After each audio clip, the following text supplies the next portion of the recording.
Mommy, look. It's a pig. My daughter pointed at my sister, the bride, and exclaimed, "Sweetie, please stop." I hurriedly intervened, lifting my daughter into my arms to prevent any further outbursts. The relatives and acquaintances gathered at the wedding venue chuckled at the innocent mischief, seemingly unfazed. "Please don't say that." But, Although my relationship with my sister had always been strained, I wanted her to start her new life on a positive note after this special day. But my conscience shattered into pieces when my daughter innocently uttered those words. Let's rewind a bit. I'm Brenda, a 33-year-old stay-at-home mom. We live in a family-friendly apartment with my husband, Robert, and our daughter, Mia. Robert and I got married 8 years ago, and 3 years later, I became pregnant and gave birth. Robert dotes on our daughter. While some fathers might focus solely on work, Robert was different.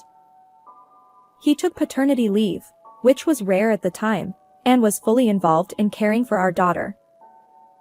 From diaper changes to preparing milk and baby food and even soothing nighttime crying. He handled it all flawlessly. Even now, as our daughter has grown, he continues to be an excellent caregiver, capable of looking after her even when I'm not around. Every time I see Robert bonding with our daughter, I'm reminded of how lucky I am to have married him.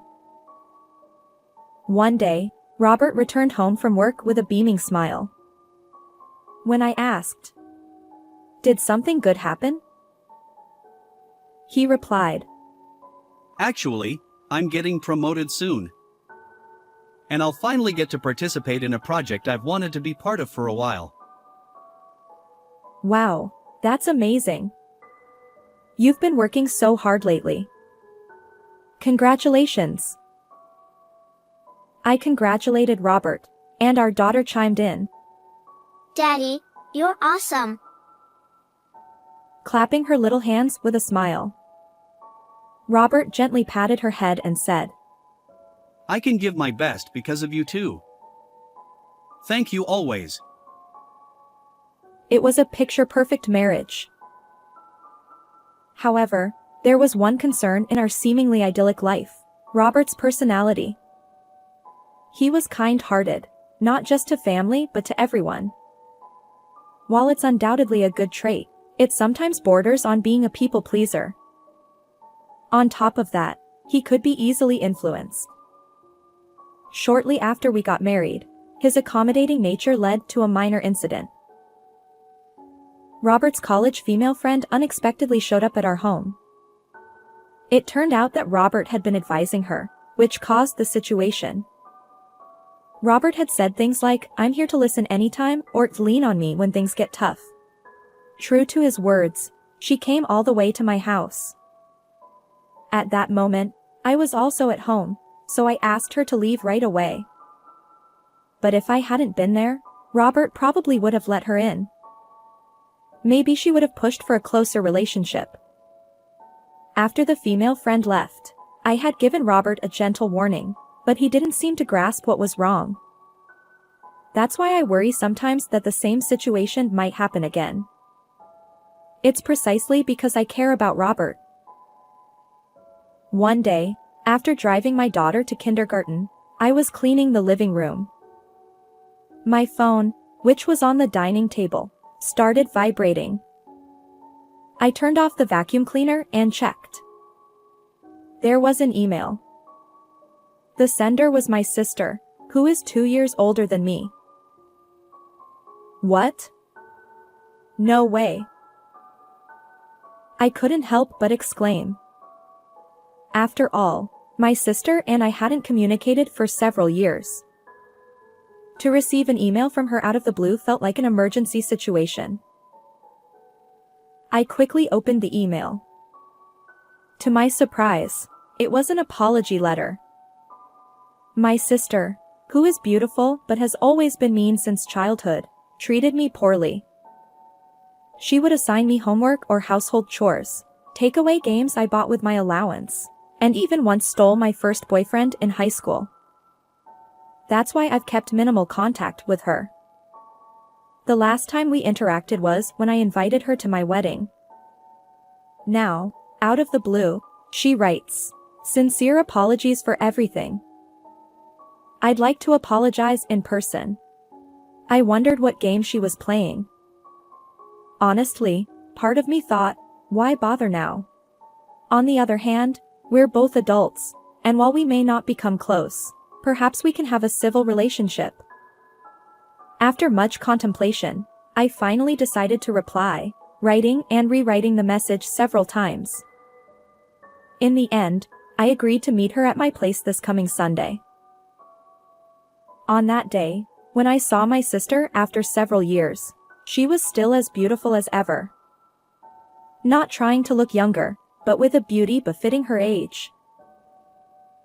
Brenda, it's been a while. Thanks for inviting me today.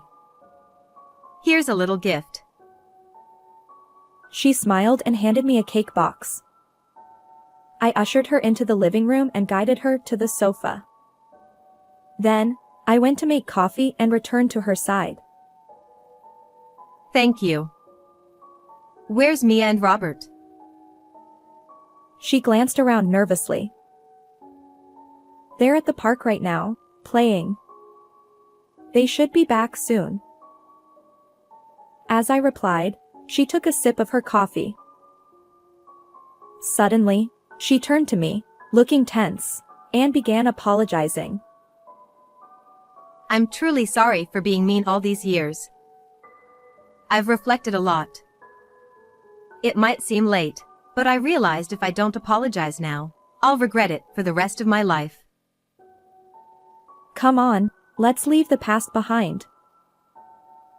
As I said, her expression softened. It's okay. Water under the bridge. Let's keep in touch from now on. My words seemed to put her at ease. And there, my daughter and Robert returned from the park. I'm back. Oh, it's been a while since the wedding, hasn't it? Please make yourself at home. I had explained the situation to Robert on the day my sister contacted me. As for my daughter, I had simply told her that her aunt was coming over to play. Hello. Hey, let's play house together. I'll be a mom. Despite meeting for the first time, my daughter seemed to take a liking to my sister and invited her to play. My sister readily agreed. Sure, let's play. I had worried about shyness, but it turned out there was no issue at all. Later, the four of us enjoyed a pleasant time while eating the cake my sister had brought. I couldn't help but think that we should have reconciled sooner. Time had somehow slipped past, and it was already past 3 p.m. I'm getting sleepy. She had been playing energetically until just now, so it was only natural. Let's take a nap then. Brenda, I'll put her to sleep. Robert said this, but our daughter shook her head. Today, I want mommy to pat my head, not daddy. It's unusual, but sure. Mommy will give you some head pats. Usually, Robert handled bedtime, but occasionally, she sought comfort from me like this. Perhaps she was in that mood today. Leaving Robert and my sister in the living room, I led my daughter to the bedroom. Within minutes, she was already peacefully asleep, her breathing steady. I watched her sleeping face for a few more minutes. After making sure not to wake my daughter, I quietly left the bedroom and returned to the living room. Robert and my sister were chatting while watching a rerun of a variety show. Oh, you're back. Well, Mia seems to be asleep, so I'll head home. Really? Since you're here, why not stay for dinner? Actually, I have something to do later. But let's plan another get-together sometime. With that, my sister left gracefully. It felt good to know we were building a positive relationship. About a week after my sister visited, I received a call from a local friend. We regularly kept in touch, but this time, she invited me on a trip. It was in celebration of my upcoming birthday. Of course, I wanted to go. While we'd taken family trips since Mia was born, I hadn't gone on a trip with friends. Even though Robert assured me he could handle Mia for a whole day, I hesitated to burden him, and honestly, I felt anxious about being away from my daughter. After much deliberation, I decided to put off my response temporarily. Then, I mustered the courage to consult Robert. Huh? A trip? That's great. Go ahead. I'll take care of Mia. But really? The destination is quite far. It's a 2-night, 3-day trip. Can you really take time off work? I expressed my concern, and Robert shook his head. No worries. I can take time off. Besides, I've been pestered by my boss to use my paid leave. So go ahead. Relieved by his words, I embarked on a 2-night, 3-day trip with my friends a month later. The trip was delightful. It felt like I was reliving my single days, enjoying food, sightseeing, and everything. When I returned, Robert and Mia warmly welcomed me. While I was away, they dined out and explored shopping malls, seemingly having a great time. I was relieved that everything went smoothly. As I organized my suitcase from the trip, my sister called. Although we hadn't met in person since her visit to my home, we occasionally exchanged emails. Hello, what's up? Sorry to call at this hour. I have something exciting to share. Her voice sounded jubilant. It seemed like good news. Actually, I'm getting married to the person I've been dating. We're having the wedding in 3 months, and I'd love for Brenda, Robert, and Mia to be there. Wow. Congratulations. We'll definitely be there. I remember her mentioning a serious relationship during our last meeting. Thank you. I'll let you know the exact dates later. Bye. With that, she hung up. Clearly, she was overjoyed about the proposal. I immediately told Robert and Mia about my sister's upcoming wedding. Both of them were genuinely thrilled, treating it as their own celebration. While I didn't think my young daughter fully understood, her happy expression said it all. Over the next few weeks, Robert's work suddenly became hectic. He had rarely worked overtime before, but now he was doing extra hours and even working on weekends. He explained that he'd been promoted and was joining a new project, so it was unavoidable. Despite this, Robert still made sure I had time to myself. It was a kind gesture, but I worried about the burden on him, juggling work and taking care of Mia. When I expressed my concerns, Robert smiled gently and said, Being with Mia rejuvenates me. Plus, I can focus on work because you're holding down the fort. Sometimes, I want you to take a break. Was there a better husband and father out there? I truly felt fortunate to have Robert by my side. At that moment, I believed it wholeheartedly. One day, my daughter wore an unusual frown. Concerned, I asked her what was wrong, and she said, I want to play with Daddy. He never plays with me. It's true that the frequency of their playtime had decreased, but even when I was away, they should have spent time together. Understanding the situation might be challenging for my 5-year-old daughter. Well, You see, Daddy works hard for Mommy and Mia. So even if he can't play a lot, you shouldn't be selfish. Remember how you both play pretend together when I'm not around? As I explained this, my daughter made a strange face. Then, as if wanting to say something, she mumbled, ultimately saying, It's nothing. She pulled a nearby towel over her head and fell asleep. I thought the terrible twos were over, but maybe not. Since that day, neither my daughter nor I mentioned the issue of Daddy not playing with her. And then, after some time, it was finally my sister's wedding day. Our whole family attended. My daughter was excited, dressed in a beautiful dress. I hoped she'd stay quiet during the ceremony. The venue was filled with our relatives, the groom's relatives, and friends and colleagues from both sides. Everyone sat expectantly on the long chairs next to the chapel, waiting for the main event. The groom finally appeared, a handsome man working for a renowned company. Then, at last, my sister, the bride, entered. Escorted by our teary-eyed father, she took that decisive step forward. Ah, a pig. As soon as my daughter saw my sister's face, she pointed and burst into laughter. Yesterday, when Mommy was out, she came over.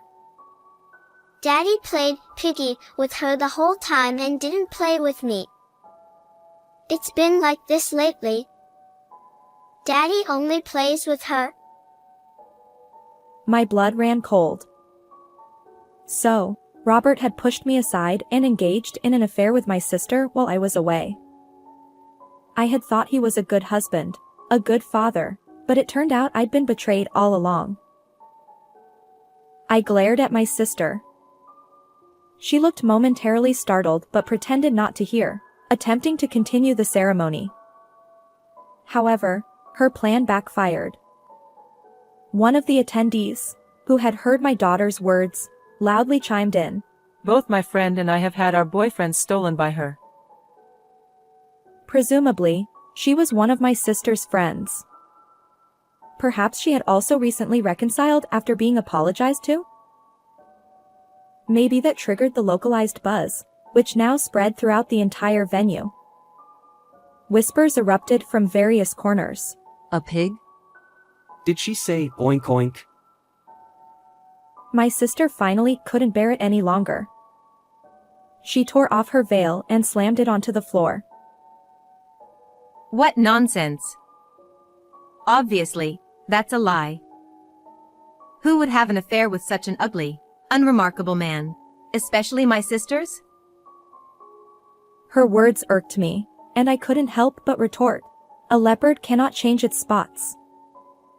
You've always been mean to me, and your apology was just a ploy to steal Robert. Well, I won't be fooled anymore. I'll investigate thoroughly and take appropriate action.